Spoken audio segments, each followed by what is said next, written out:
my passion started for creating GDS and being a psychologist because I saw a tremendous need that wasn't being met, and especially in communities where we're based at, which is Washington Heights, Northern Manhattan, and we started off in the South Bronx. And so I always had a passion for helping inner city youth and leveling the playing field. And being a psychologist, I saw the need for mental health services, and I also saw that there was a lack of availability. So how did mental health get into a camp? Because I believe before we can do the intervention and provide the mental health counsel or whatever support, first you have to create a safe haven and a safe space. Welcome back to another episode of Your Visionary Podcast. Your Visionary Podcast. Your Visionary Podcast. Your Visionary Podcast. Visionary Podcast. Welcome to Your Visionary Podcast. This podcast is specifically for you and your vision. Get ready to grow. Let's go.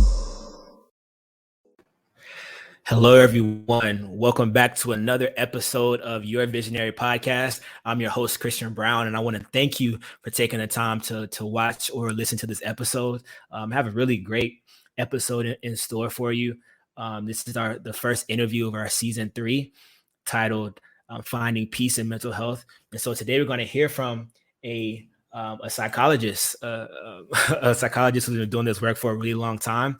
And before I bring him on and tell you more about him, I want to just give you a quick introduction about who you'll be hearing from today. So his name is Dr. Gary. He's a licensed clinical psychologist who has a private practice in South Salem, Upper Westchester, New York. He has an extensive experience in working with emotionally challenged children, adolescents, young adults, and families. He's been nominated for the Changemaker Award for the Child Mind Institute for his work in raising awareness about mental health services. And he's also celebrating his 25th anniversary of his program, which is called Reach Our Potential, GDS, which is something I want to, we'll hear about, but I want to just play this really quick clip about the organization and give you an idea of the work that Dr. Gary does and also the community that he's serving. So bear with me. You walk out on the street and you can find violence, you can find any of that so easily. But to find somebody who's there willing to help you free of charge, that's like finding an oasis in the desert. Given the challenges that are going on in the world right now with COVID-19, people are under a lot of stress, an exorbitant amount. And this is especially true for communities that were already underserved, where these inequalities have been drastically exacerbated. The best thing is to do right now is to advocate and keep fighting for your rights and show your voice, because your voice matters.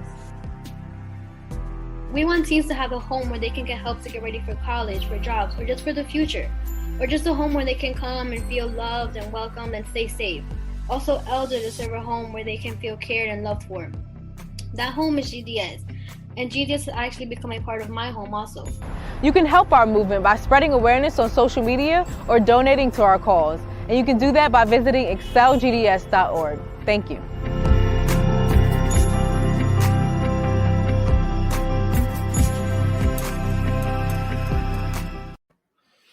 Wow. Wow. So amazing. And I'm excited to bring Dr. Gary on. So without further ado, we bring him in. Dr. Gary, how are you doing, sir? How you doing? Doing good. Thank you for joining me and for your willingness to share your wisdom and your experience with my audience. Great, thank you. And just kudos to you for the platform you've created. I think it's really important to raise awareness about mental health and also about the importance of having mentors. So, you know, when I met you and saw the work you do, I think it's awesome. It's right up my alley. So Great job. And that's behind me. You see Excel, which is, as you said very well, Growth and Development Services, the nonprofit I'm the founder of, clinical psychologist. Excel is the core program. And as you said, also the Reach Your Potential program. Oh, that's the other side for you. Yeah. Reach Your Potential. It's, you know, that's our mantra, helping each person individually reach their potential and helping us as a community to reach our potential. So thanks for having me. Yeah, I love that. And it's such, it's such important work. And I kind of want to start this episode by just asking you, what got you started with this work? So when I was in graduate school, I have a degree in clinical psychology, and I saw the need for mental health services, and I saw that there was a huge disparity in the availability for mental health services for inner city teens. And actually, Growth and Development Services (GDS) was first started as with the camp, but it was not just a camp; it was a year-long program, which is the Excel program. The camp is Camp Excel, and the year-long program provides mental health counseling, job readiness, college readiness, mentoring. It's a holistic model. So my passion started for creating GDS and being a psychologist because I saw a tremendous need that wasn't being met, and especially in communities where we're based at it, which is Washington Heights, Northern Manhattan, and we started off in the South Bronx. And so I always had a passion for helping inner city youth and leveling the playing field. And being a psychologist, I saw the need for mental health services, and I also saw that there was a lack of availability. So how did mental health get into a camp? Because I believe before we can do the intervention and provide the mental health counseling or whatever support, first you have to create a safe haven and a safe space.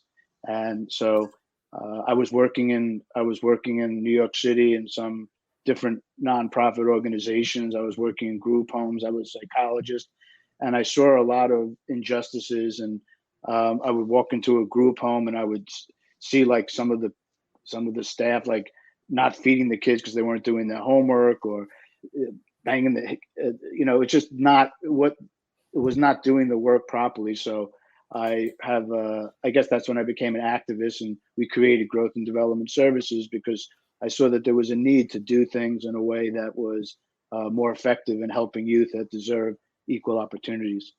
Yeah, I love that. And we talked a little bit before this, just about how you kind of started this in a fairly rough side, of the city. And so I'm curious to know, like, from your experience, what mental capabilities or traits have you noticed that marginalized kids lack versus those kids in more affluent communities? Well, I think that the youth that we work with are resilient, they're strong, and they have an inner strength.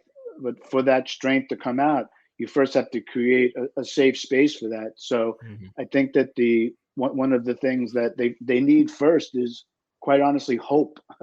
Because it's hard to reach out and go for mental health services. It's hard to reach out with the stigma of mental health in certain communities. They're not even willing to. There's a huge stigma to mental health. So I think the first thing is just something that just seems so obvious, but a lot of times is not done, is creating that safe space where you could begin to educate and raise awareness about the importance of mental health. And it's okay to not be okay. And that's really the first step in is really about decreasing the stigma, and then giving youth tools they need to reach their potential, as we say. But it's really hard to reach out if you don't feel a sense of the environment, the community, a collective group, whether it's the school, whether it's the police, whether it's the public officials. Like, the whole community has to be like supportive of this, because it takes a village. So I think that's the first thing you really need, is decreasing the stigma and giving youth tools. They're resilient, but you have to give them tools so they can act on those strengths. Right. And that kind of brings me to my next question. When you talk about tools, I know one of the tools that you use, but also, other psychologists use, is mindfulness and meditation. Right. So what is your strategy for teaching meditation and mindfulness? So we have a cadre of volunteers. I practice mantra-based meditation. It's changed my life. And we have yoga and meditation instructors that come in, and it's really doing it. It's really teaching it, and again, creating that space where just to have youth to sit silent for 2 minutes and like realize the power of the breath. Like, we don't stop in our community, and it just never stops. So one of the things that we were trying to do at GDS is bring meditation and mindfulness into schools, especially for inner city teens. It's a game changer, and it just helps all the stress. It lowers the stress level. So we literally teach it. So it's really a step by step, and day by day in our program is practicing it. So first it's educating the benefits, showing other inner city teens and groups the impact of it, because you're not going to do it if you don't believe in it. So right. there's some resources out there for inner city youth that show the benefits and the impact of meditation. So sorry to interrupt this podcast. I hope you're enjoying it so far. I want to take a quick moment to tell you about our presenting sponsor, Blemish. Blemish is a tech startup founded in Atlanta and being built in Paris. The one goal of Blemish is to build imperfect people for a better tomorrow. To learn more about how Blemish accomplishes this goal, visit blemish.com. That's BLIMISH.com.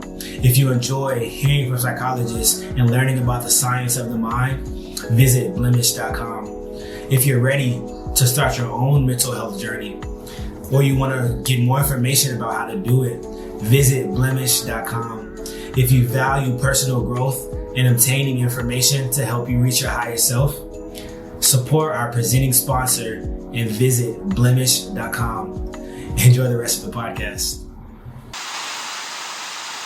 We teach that in our group. We do a weekly group. We do daily meditation, and my organization, we practice it every day. Yeah. And what are some of those benefits?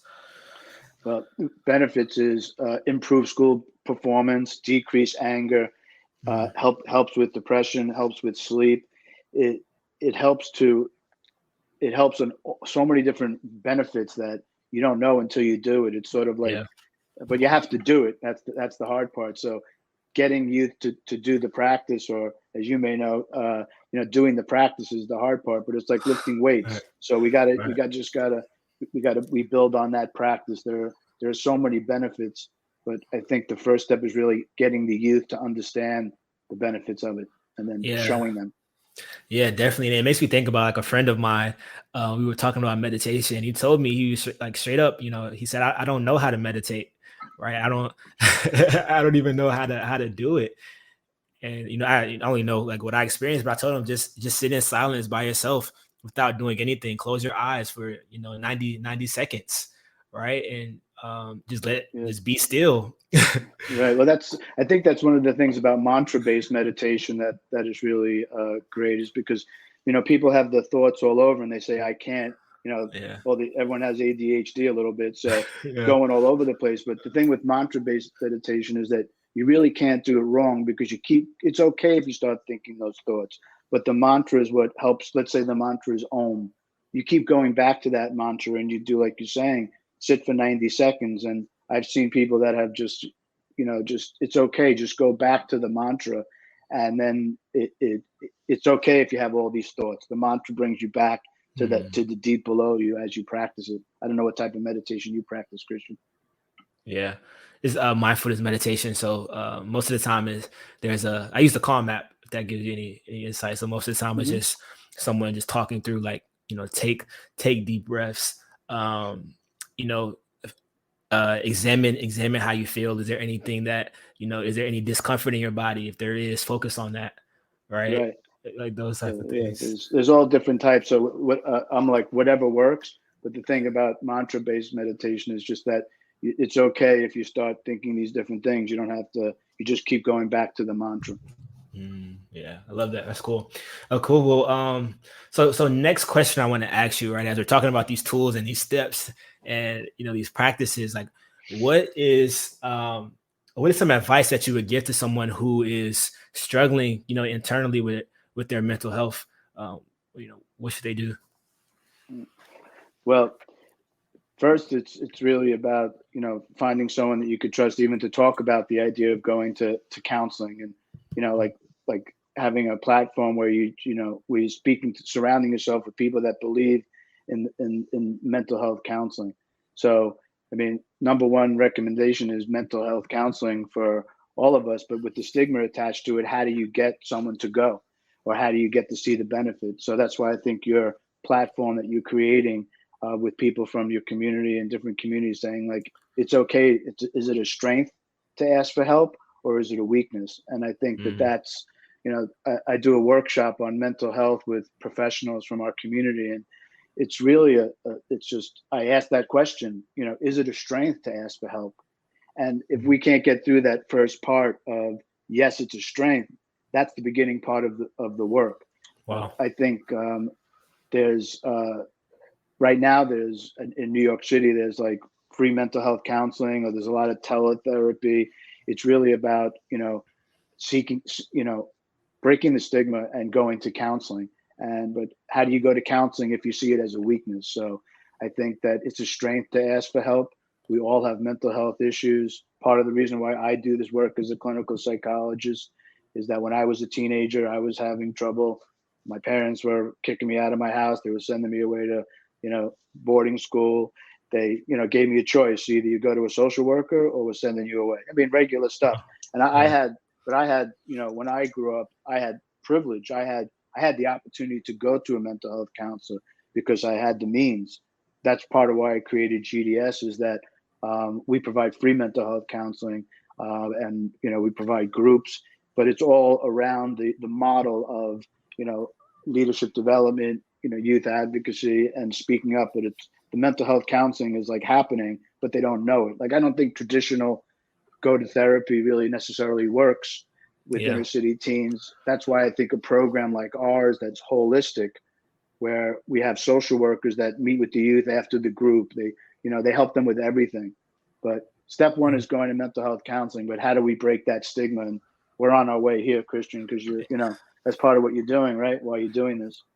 Yeah, definitely. And it's funny that you mentioned that, like, the first step is to go, because the episode prior to this, it was titled 3 Steps to Prepare for a Mental Health Journey, right? Because I don't think it's something that you just jump right into. Like, it's something that you have to prepare yourself to enter, because it's real work, right? It's not easy. But I think the first step in the episode before this was to identify, right? Like, identify that, one, you're having like a mental weakness or there's an issue, and then identify that there is help out there available. And it's funny to me because I don't see or understand why it's considered a weakness, right? If anything, it's like it should be considered a I almost want to say a cheat code, right? Because it's like everything we see externally is a reflection of what we're experiencing internally. So if there's a way to improve internally, then, you know, just improve this, that'll automatically improve our external, right? But right, it's like finding a, you know, like I try to tell people, like, think of it like a fine bottle of wine, or, you know, think of it as like, you know, you're giving yourself a treat, you're bettering yourself, like you're helping yourself. The greatest leaders in the world, many of them have been in therapy, or, you know, like you said, you have to, 95% of what we do is unconscious. I mean, I don't hold me to that statistic, but it's pretty sure that we're operating from our past. So to gain, you know, I say to gain insight as to the way we operate, awareness, insight, and then change. But before that is the acceptance that you have to not have to go, see it as more like it could benefit from me. But if you feel like I have to go, that's like, you feel like it's like won't be okay if I don't go. There are people that have to go. They're depressed. They're not getting out of bed. They could, you know, but then there's people that could really benefit from it, and they don't realize that all the stuff that you say is going on internally. And then just concretely speaking, it's also challenging sometimes, because what happens if you go to a therapist, a psychologist, a counselor, and you don't like them? Like, you could go on to the, you know, like, you know, it's hard to find a good match, and it's okay if you go and you don't.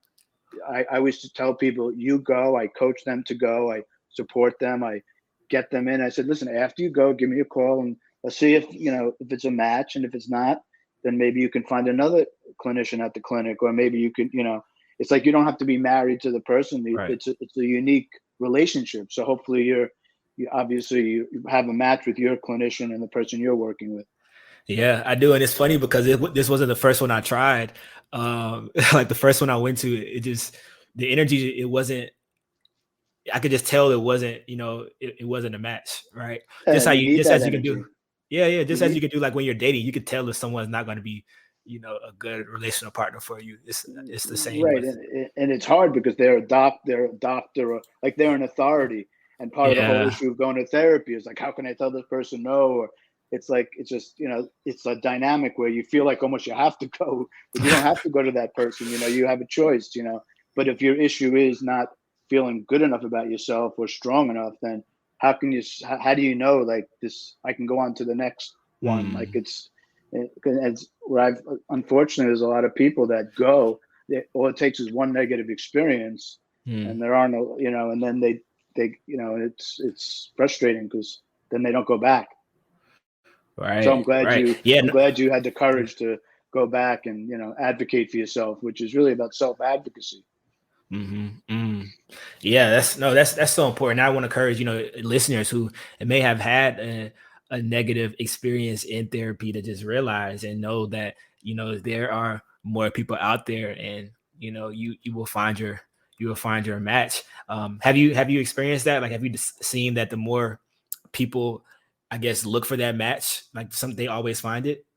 Would you say that? Yeah, I mean, I tell people, like, if you go to call a prospective clinician and they don't call you back like within 24, 48, because people like, I mean, that's a sign, right? Like, if someone Yeah. doesn't call you back. So I've seen a lot of people that get turned away and don't go back, and I'm like, I'm there to coach them. Like, your question was, what do you need? You need like to surround yourself with someone like you, like a friend of yours that was going to go to therapy, like encourage them. And then when they go, like, just be a mentor to them for that. Like, Mm. we all need mentors. That's another, so you need like a mentor, someone else that's in therapy, someone else that's doing it, because you could feel like surround yourself with those people. Whatever you do, you have to surround yourself with those people. Surround yourself with people that meditate. Surround your people that believe in mental health.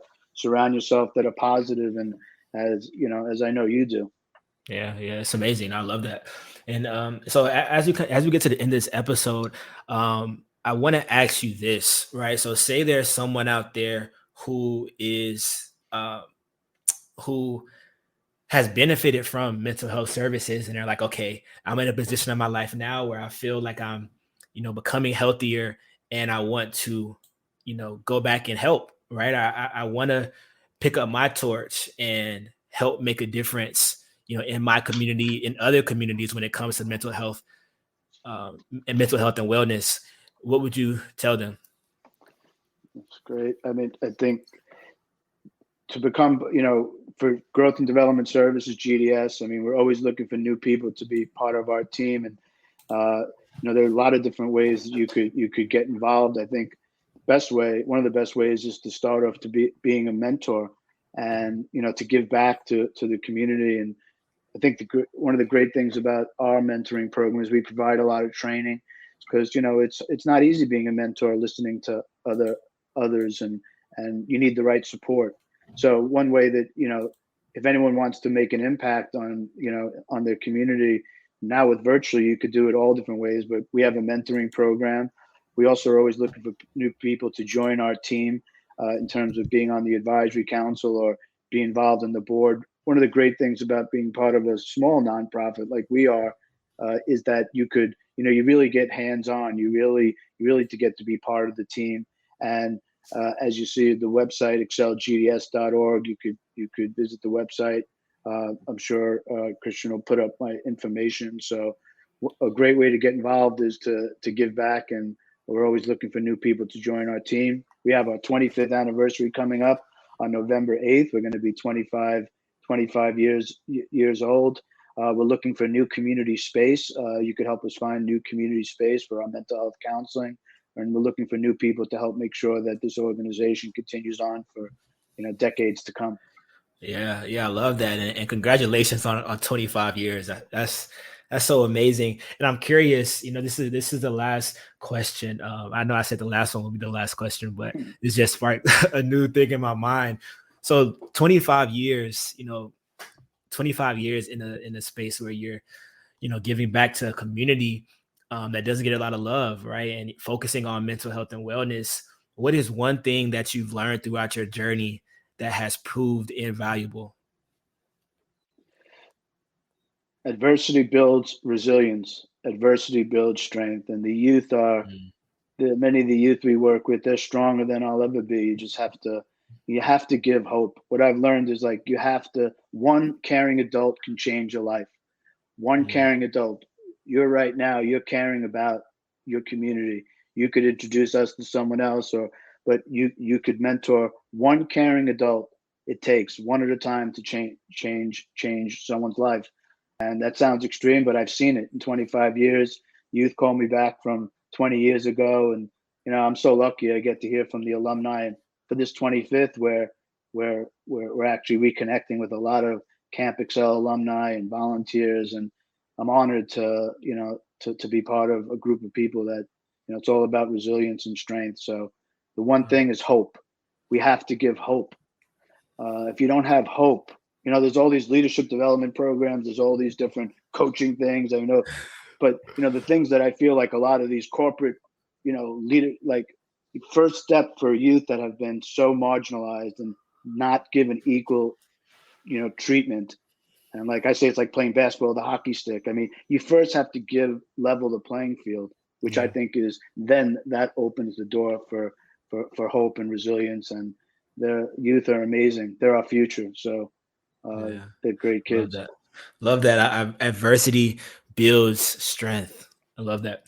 So Dr. Gary, thank you so much for your time. Everyone, please reach out to Dr. Gary. We connected through LinkedIn. And so I'll put his LinkedIn information in the show notes, but reach out to him. Go to the website that you see on your screen and just reach out, whether you're someone seeking mental health counseling or whether you're someone who wants to give back to others who are seeking mental health counseling. Just reach out and do something because, your voice matters.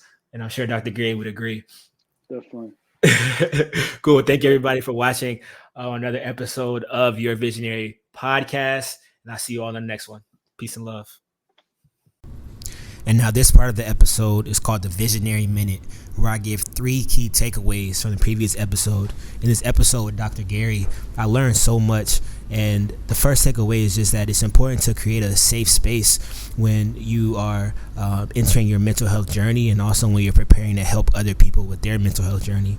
And number 2, he said adversity builds resilience. And I think that's so important because a lot of times we look at adversity as a negative thing, right? But adversity can build resilience, and adversity can build a sense of just fight that most people don't have.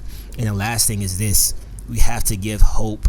Use the word hope so many times, but I think that's just because it's so important, and especially in his line of work, right? And one question I asked him towards the beginning was, what qualities do inner city kids lack that affluent kids don't lack? And his word was hope, right? A lot of people who aren't around affluent areas, they lack hope. And so if you in your life, if you can find a way to bring hope to other people or ignite hope in your own life, that can go a really, really long way. And so that's it. Those are the 3. Thank you for listening. Thank you for watching. Hope to see you on the next one. Peace and love.